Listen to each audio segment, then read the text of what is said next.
Hello hello. तो हाँ friends, जैसा कि पहले बात हुई थी, आज मैं आपको इलेक्ट्रोस्टैटिक्स का सेकंड चैप्टर, पिछली वीडियो तक आपका फर्स्ट चैप्टर का कॉलम्स लॉ के पूरे कॉन्सेप्ट्स हो गए थे और कॉन्सेप्ट्स देते इसमें बोर्ड लेवल पे जितने तरह के क्वेश्चंस बन सकते थे वो भी मोटा मोटा मैंने डिस्कस कर दिया था। इस चैप्टर से इस वीडियो से मैं सेकंड चैप्टर इलेक्ट्रोस्टैटिक्स का electric field and electric dipole take up करने जा रहा हूँ। फिर उसी तरीके से मैं 10-10 मिनट के दो पॉइंट की वीडियोस बनाऊंगा, शॉर्ट वीडियोस, और 5-6 वीडियोस में इस चैप्टर को भी कवर कर लूंगा। और साथ में इसमें हर कॉन्सेप्ट से रिलेटेड कितने क्वेश्चंस बोर्ड लेवल पे बन सकते हैं वो मैं आपको डिस्कस कर लूंगा। आईआईटी और मेडिकल का अभी मैं होल्ड पे रख रहा हूँ क्योंकि उसको तुरंत करने में काफ़ी टाइम लगेगा, लेकिन जल्दी ही मैं उसके भी वीडियोस, जब पूरा इलेक्ट्रोस्टैटिक्स खत्म हो जाएगा तो मैं उसके भी वीडियोस बना के पोस्ट करना स्टार्ट कर दूंगा, ठीक है ना। वो एक घंटे की वीडियोस होंगे और उसमें कम से कम 1 घंटे में 10-15 क्वेश्चंस मैं यहाँ डिस्कस करूंगा। तो चलिए फिलहाल मैं आपको सेकंड चैप्टर जो इलेक्ट्रोस्टैटिक्स का है, electric field and electric dipole, उसके मैं 2 कॉन्सेप्ट्स आपको दे दूं। तो सबसे पहले तो आप ये देखिए, चैप्टर का नाम है electric field and electric dipole. Chapter का नाम है electric field and electric dipole, ठीक है ना। चैप्टर का नाम electric field and electric dipole है। इस चैप्टर में सबसे पहले मैं आपको ओरली ही बता दे रहा हूं कि क्या क्या कंटेंट है और फिर कोई भी 2 कंटेंट यहाँ बोर्ड पे लिख के मैं बढ़िया से समझा दूंगा, ठीक है ना। तो अब आप देखिए, इसमें मुख्यतः हमको क्या क्या पढ़ना है। सबसे पढ़ना है कॉन्सेप्ट ऑफ फील्ड। देखिए, मैं पहले ही आपको पहले वीडियो में ही बता चुका हूँ कि बेसिक कॉन्सेप्ट सब में एक है, चाहे कंपटीशन हो चाहे बोर्ड हो। तो देखिए, इसमें हमको सबसे पहले पढ़ना है आपको कॉन्सेप्ट ऑफ इलेक्ट्रिक फील्ड, फिर source charge and test charge, why test charge should be vanishingly small. उसके बाद इलेक्ट्रिक फील्ड इंटेंसिटी के क्या क्या कॉन्सेप्ट है, उसका यूनिट डायमेंशन फॉर्मूला क्या है, और उसके बाद हमको पढ़ना है electric field intensity because of a point charge at distance r apart from its centre. फिर हमको पढ़ना है इलेक्ट्रिकल लाइन ऑफ फोर्सेस और उनकी प्रॉपर्टीज, और उसके बाद हमको पढ़ना है कि इलेक्ट्रिक डायपोल और उसके कुछ डिफाइनिंग फीचर्स में से डायपोल एक्सिस से क्या मतलब है, इलेक्ट्रिकल डायपोल मोमेंट से क्या मतलब है, ये सब बातें पढ़ना है। उसके बाद हमको पढ़ना है electric field intensity because of an electrical dipole at broad side position and end on position, और उसके बाद हमको पढ़ना है torque experience by an electrical dipole में यूनिफॉर्म इलेक्ट्रिक फील्ड, और लास्टली हमको पढ़ना है कि potential energy of an electrical dipole in a uniform electric field. तो ये तो आपका कंटेंट है इस चैप्टर का, इतनी बातें हमें पढ़ना है। अब 2 कंटेंट लेकर 10-10 मिनट के 5-6 वीडियोस में मैं इनको कवर करूंगा। तो आज पहले 2 कॉन्सेप्ट कंटेंट ले रहा हूं कि इलेक्ट्रिक फील्ड से हम क्या समझते हैं, कॉन्सेप्ट ऑफ इलेक्ट्रिक फील्ड क्या है, और साथ में टेस्ट चार्ज, सोर्स चार्ज क्या है। यही इतनी बात मैं आपको बताऊंगा इस वीडियो में। तो सबसे पहले आप देखिए, आपको पढ़ना है कॉन्सेप्ट ऑफ इलेक्ट्रिक फील्ड। सबसे पहले आपको पढ़ना है कॉन्सेप्ट ऑफ इलेक्ट्रिक फील्ड, फिर उसके बाद आपको पढ़ना है कि test charge and source charge. Test charge and source charge पहले लिखना चाहिए था, लेकिन चलिए test charge and source charge, ये 2 चीज मैं आपको बताऊंगा इस वीडियो में। केवल मैं ये 2 चीज बताऊंगा। पहले इन्हीं 2 बातों पर केवल फोकस करिए, केवल यही 2 बातें आप सीखने का प्रयास करिए 10 मिनट में, और 10-10 मिनट की 5 बार आप सुनेंगे तो सारे कॉन्सेप्ट सीख जाएंगे। फिलहाल केवल 2 कॉन्सेप्ट आपके पास बोर्ड पर है, एक तो है कॉन्सेप्ट ऑफ इलेक्ट्रिक फील्ड और दूसरा है source charge and test charge. तो इन दोनों बातों को मैं एलोबरेट कर रहा हूँ, खूब बढ़िया से देखिए। मैं पहले ही आपसे कह चुका हूँ कि अंडरस्टैंडिंग पे ध्यान दीजिए, रटने से कोई फायदा नहीं। अगर आप रटेंगे तो हमेशा, अगर अंडरस्टैंडिंग प्रॉपर होगी तो आपको न्यूमेरिकल्स लगाने में बहुत आसानी होगी। सिर्फ न्यूमेरिकल्स का मतलब क्या होता है, न्यूमेरिकल का मतलब होता है एप्लीकेशन ऑफ थ्योरी। अगर थ्योरी कॉन्सेप्ट फॉर्मूला क्लियर है तो न्यूमेरिकल के 2 पार्ट होते हैं, एक पार्ट में कुछ बातें दी होती हैं और एक पार्ट में कुछ बातें पूछ रहा होता है। तो अगर बेसिक्स क्लियर होगा तो आप सारे न्यूमेरिकल्स हैंडल कर जाएंगे, और केवल बेसिक्स अगर आप अच्छे से समझ जाएंगे तो बोर्ड लेवल के न्यूमेरिकल या बोर्ड लेवल के जो क्वेश्चंस हैं वो तो केवल बेसिक समझने से ही आप लगा लेंगे। और आईआईटी मेडिकल नेट के लिए थोड़े से क्वेश्चंस आपको अच्छे क्वेश्चंस लगाने पड़ेंगे और टाइम लिमिट में प्रैक्टिस करनी पड़ेगी, बस इतनी ही बात है, इससे ज़्यादा कोई बात नहीं। तो अब आप देखिए कि इलेक्ट्रिक फील्ड से क्या मतलब है। देखिए, इलेक्ट्रिक फील्ड से हमारा यह मतलब है, देखिए ध्यान से देखिए, इलेक्ट्रिक फील्ड में समझाने जा रहा हूँ। इलेक्ट्रिक फील्ड से हमारा मतलब है sphere of influence. Sphere of influence, जैसे मान लीजिए कि इसकी डेफिनेशन पहले देख लीजिए। Electric field is that hypothetical region, that imaginary region around till where a charge can exert a significant force of attraction or repulsion on any other charge। जैसे वो काल्पनिक रीजन, वो हाइपोथेटिकल रीजन, वो imaginary reason एक charge के अगल बगल जहां तक वो किसी अन्य चार्ज पर एक सिग्निफिकेंट फोर्स ऑफ अट्रैक्शन या repulsion depending upon the nature of charge लगा सके, उस काल्पनिक, उस हाइपोथेटिकल, उस इमेजिनरी रीजन को हम इलेक्ट्रिक फील्ड रीजन कहते हैं। फिर से सुनिए और बढ़िया से समझिए। जैसे मान लीजिए ये एक पॉइंट चार्ज है, मेरे पास पॉइंट चार्ज नहीं है तो मैं इसको पॉइंट चार्ज मान ले रहा हूँ। इसको एज्यूम करिए कि ये एक पॉइंट चार्ज है, ठीक है ना।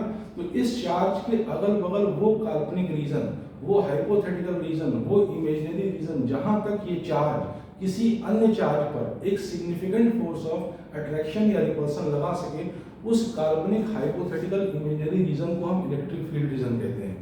मैं पहले वीडियो में आपको बता चुका हूँ कि फिजिक्स को आपको रिलेट करके पढ़ना है। जो कॉन्सेप्ट इलेक्ट्रिक फील्ड का यहाँ है वही एग्जैक्ट कॉन्सेप्ट अगर आपने फर्स्ट ईयर में पढ़ा होगा तो ग्रेविटेशनल फील्ड में था। ग्रेविटेशनल फील्ड भी वो काल्पनिक, वो हाइपोथेटिकल, वो इमेजिनरी रीजन था एक मास के अगल बगल जहां तक वो किसी अन्य मास पर एक significant gravitation force of attraction लगा सके, ठीक है ना। और ये similar concept of magnetic field में ऐसा नहीं, मैग्नेटिक फील्ड को डिफरेंट चीज है। मैग्नेटिक फील्ड एक मैग्नेटिज्म के केस में डाइपोल ही पॉसिबल है, तो एक मैग्नेटिक डाइपोल के अगल बगल का वो इमेजिनरी रीजन जहां तक वो मैग्नेटिक डाइपोल किसी अन्य मैग्नेटिक डाइपोल को इन्फ्लुएंस कर सकता है, वो इमेजिनरी रीजन ही मैग्नेटिक फील्ड रीजन है। फील्ड से मतलब है स्फीयर ऑफ इन्फ्लुएंस, फील्ड से मतलब है स्फीयर ऑफ इन्फ्लुएंस। तो बढ़िया से बात को समझिए। जैसे मान लीजिए ये एक चार्ज है और ये एक चार्ज है, इन दोनों को पॉइंट चार्ज आप मान लिए, इन दोनों को आप पॉइंट चार्ज एज्यूम कर लिए। तो ये चार्ज यहाँ पर रखा है, अगर इसके पास ये चार्ज यहाँ रखें तो ये चार्ज इसके ऊपर अट्रैक्शन या रिपल्सन का, इलेक्ट्रिकल अट्रैक्शन या रिपल्सन का एक फोर्स लगाएगा।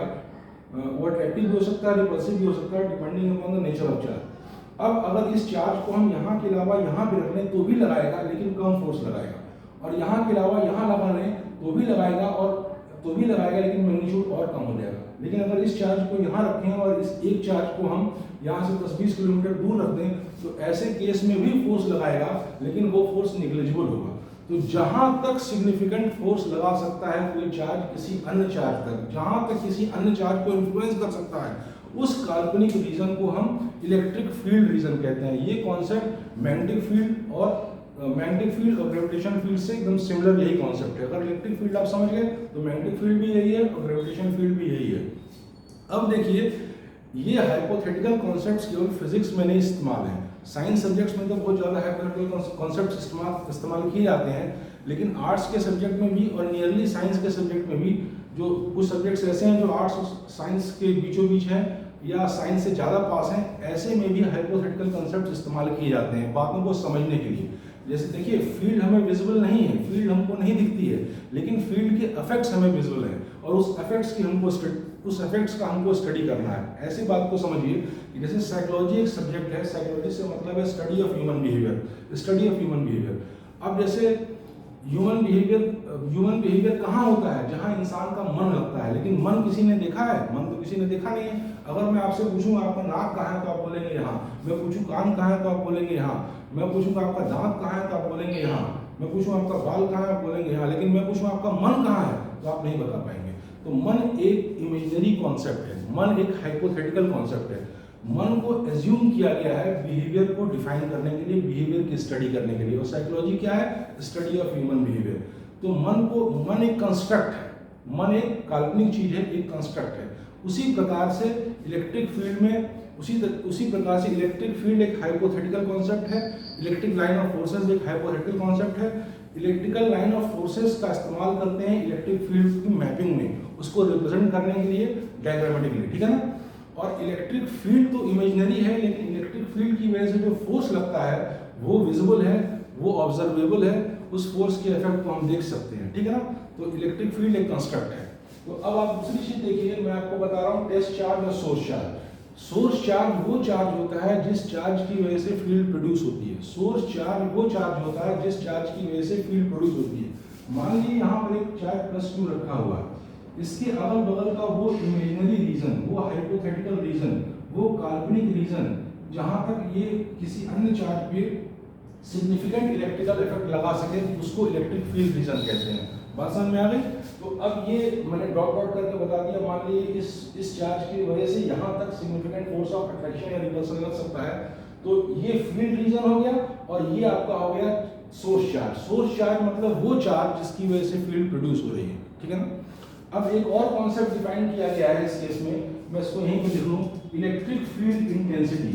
इलेक्ट्रिक फील्ड इंटेंसिटी EFI, ये इसमें कोई भी चीज़ आपको फिजिक्स में रटनी नहीं है या किसी भी सब्जेक्ट में रटनी नहीं है, अंडरस्टैंड करना है। अगर एक बार आपने प्रॉपर्ली अंडरस्टैंड कर लिया, देखिए मैं कोई लेक्चर देने आता हूँ तो कभी प्रिपेयर नहीं करता हूँ, सीधे आगे खड़ा हो जाता हूँ और दिमाग से बातें खुलती जाती हैं। क्यों? क्योंकि कभी मैंने इसको बहुत अच्छे से अंडरस्टैंड किया है। मैं खुद का एग्जाम्पल देके ये बताना चाहता हूँ कि अगर मैं कर सकता हूँ तो आप भी कर सकते हैं।